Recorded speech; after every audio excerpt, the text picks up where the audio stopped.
welcome to a new segment of DSU Inside Perspective, beginning the new 2016-2017 school year. And I'm Carlos Holmes. We talk to all kinds of people, faculty, staff, students, guests, about the great things that are going on at Delaware State University or some of the great things that are going on in the world. Today I have a very special guest here today, Don Graham. Don Graham has a big history, but he used to be the CEO and the big man at the Washington Post. His family owned the Washington Post. He got out of that business, and now he is the chairman of Graham Holding Company, but most pertinent to Delaware State University, he is the co-founder of the Dream.US. And the Dream.US provides scholarships to undocumented students in this country. That's right. And Delaware State University and Eastern Connecticut University are the first two schools to enroll such students here. Don, thank you. Welcome to the show. A joy to be here, Carlos. I love being at Delaware State and love talking to you.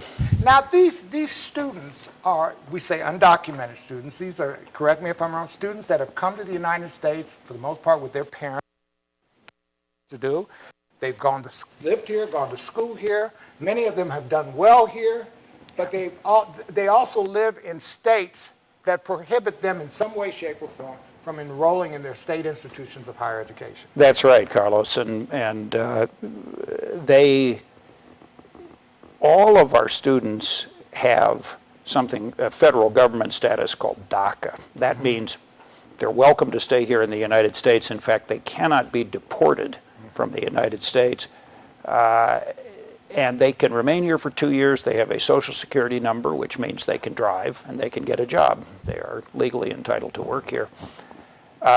In about half the states, including Delaware, dreamers, certainly dreamers possessing DACA, can go to the state university and pay the in-state tuition as any other resident of the state can. They go to elementary schools, secondary schools, and high schools all over Delaware.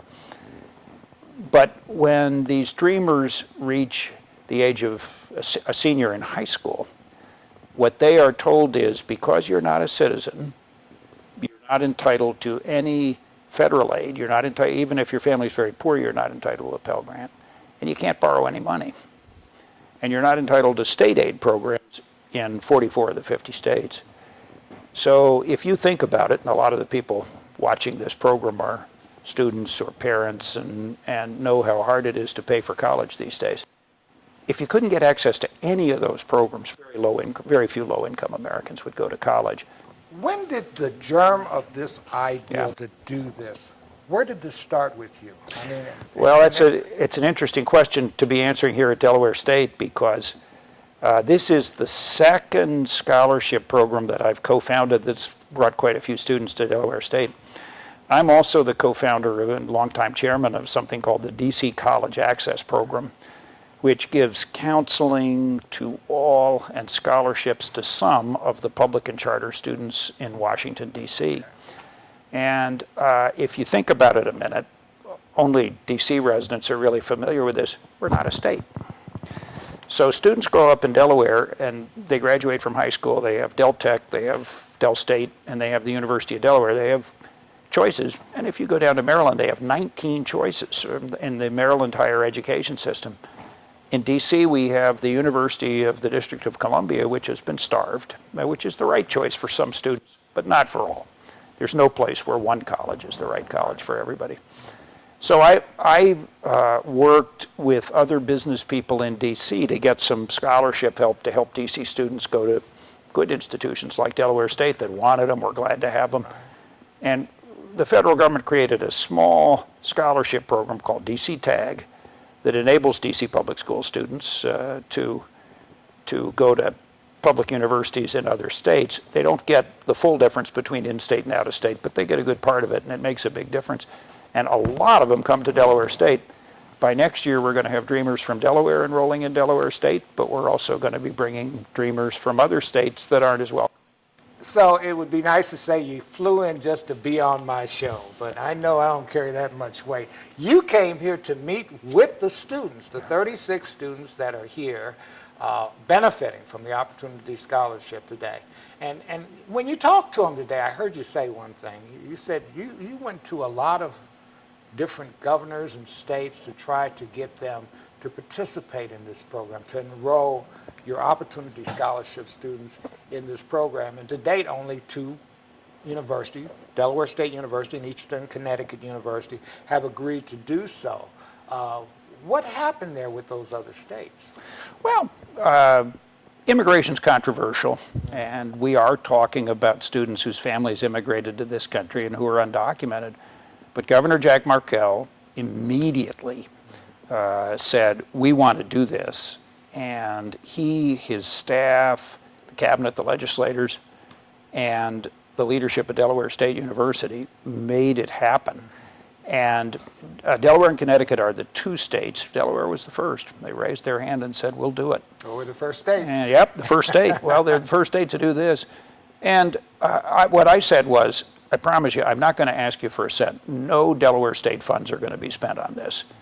And because Delaware State University had invested in capacity, has the ability to expand as more students want an education, they have room for these students. So no Delaware student is going to be turned away from the university of their choice to make room for one of these streamers. That made it an ideal fit.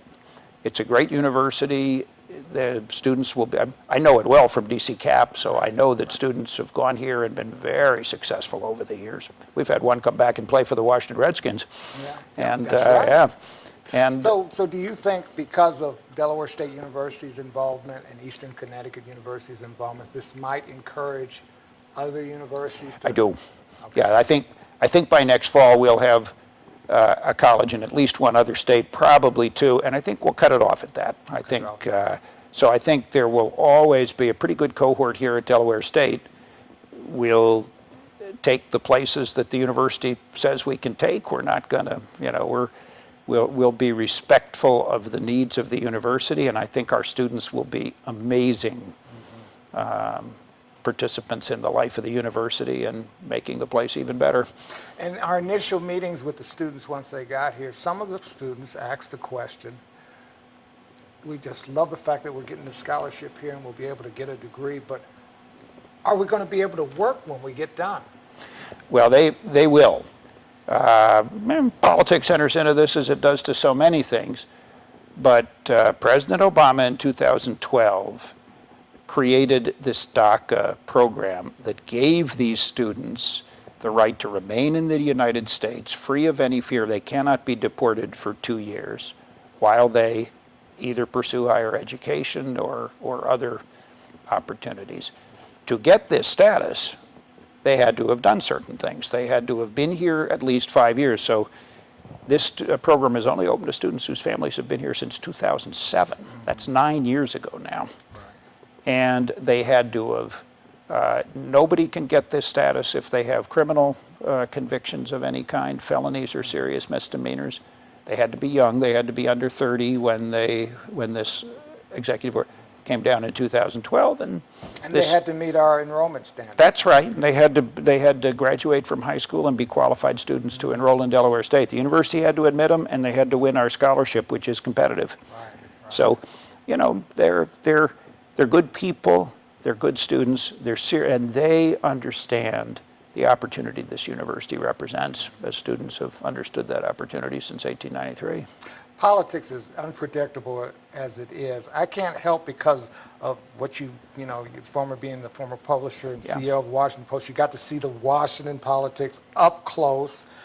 I want to ask you, are you hopeful at all in the future that we will have some immigration legislation that will be passed and enacted that will kind of remove this problem? Well, I'm no expert, I'm no lawyer, and I don't pretend to have the answer to the nation's immigration problems, but I actually think that's very likely if I think the Democrats will all want to pass an immigration bill, and I think there may be some motivation on the part of Republicans to get this issue off the table, that they do feel that it's hurting them among minority groups to be the party that's always opposing immigration legislation or fixing the problem. So there will be some motivation on both sides to get something passed. And I think the most popular part of the whole cause is these students. I think it is possible, it hasn't happened yet. The DREAM Act was introduced in Congress 15 years ago. It's never passed. And that would give these students just the right to borrow, not the right to Pell Grants or whatnot, but the right to borrow as other students do. I got to ask a Don Graham question because Yeah. I'm just fascinated by you. Yeah. You had the Washington Post. You took it over from your mother, Katharine Graham. Then you decided, is doing stuff like this the reason you kind of got away from that business? No, it was a business decision. We run a public company, and my family owns the majority of the voting stock, but it's owned on behalf of the shareholders. And so that was a business decision to exit the Post. I talked about it a lot at the time, and it was obviously a very emotional one and very, very hard thing to do, but the Post today is in really good shape. It's got Still a good newspaper. got a wonderful editor, got a wonderful reporting staff, and as far as I'm concerned, it has a wonderful owner. Right. And I am really happy to have had the time to devote to the cause of education generally. DC Cap has been a 20-year cause with me, and the Dream.us has been a 2 or 3 year cause. But you've had to put some time into this. Yeah, I mean, you had a lot of phone calls, a lot of visits, a lot of I did. conversations you had to have. I did, and I have loved it. And as you know, Carlos, because you spend your life among college students, being able to help students get an education is one of the most wonderful things that you can do if you're interested in participating in your community. And nobody will tell you that more than these dreamers. We met today, as you just said, with 36 members of the freshman class. Some of them are 25, 26 years old. They have been waiting since they were 17 or 18 for the chance to enroll in college. And they always wanted this chance. We didn't get this approved by Delaware State and the government of Delaware until last May. So these students had to decide very quickly, I'm ready to go. And dropping everything they had going on, the job they had, everything else, they're here. And But don't they offer a lesson for a lot of kids, period? They created an opportunity that they were able to answer the door of opportunity that you provided for them because they had worked hard in school, correct? they, I have to say this is also true of a lot of the DC students I've encountered over the years. A lot of people my age are very condescending about students, about young people the age of college students today. I'm not. Among today's students, just as among students in my day, but maybe even a little more, there's a tremendous motivation among the ones I know, none more than these dreamers. I think the fact that they went through high school, many of them, being told, you can't go to college. The counselor, the high school counselor who's supposed to open the doors at college for people, had to honestly say to a lot of these students, I just don't know how you can possibly pay for college unless somehow you get a full scholarship, which is not an enormous chance. And so these students heard that. In some cases, they had to live with that message when they were 17, when they were 18. We have a lot of 22-year-olds and 24-year-olds who are freshmen at Delaware State. Now think about that. They cared enough about college. They saw the opportunity that education meant for them. And their dream stayed alive. And this is a serious place. The Delaware State students I know come here knowing that they're going to college and that this is their chance for a better life. Well, you got 36 more that really have that feeling. Well, I want to tell you, Delaware State University is honored that you came to us. We're honored to enroll these students. We're embracing them as sweetly, with warm hugs as we possibly can, and we look for them to be quite successful here. Mr. Graham, thank you so much for what you're doing for these students. Thank you so much for taking time out, for being on DSU Inside Perspective. Thank you, Carlos. A joy to be with you today. And thank you for joining us for our first segment this year of DSU Inside Perspective. Everybody have a good day.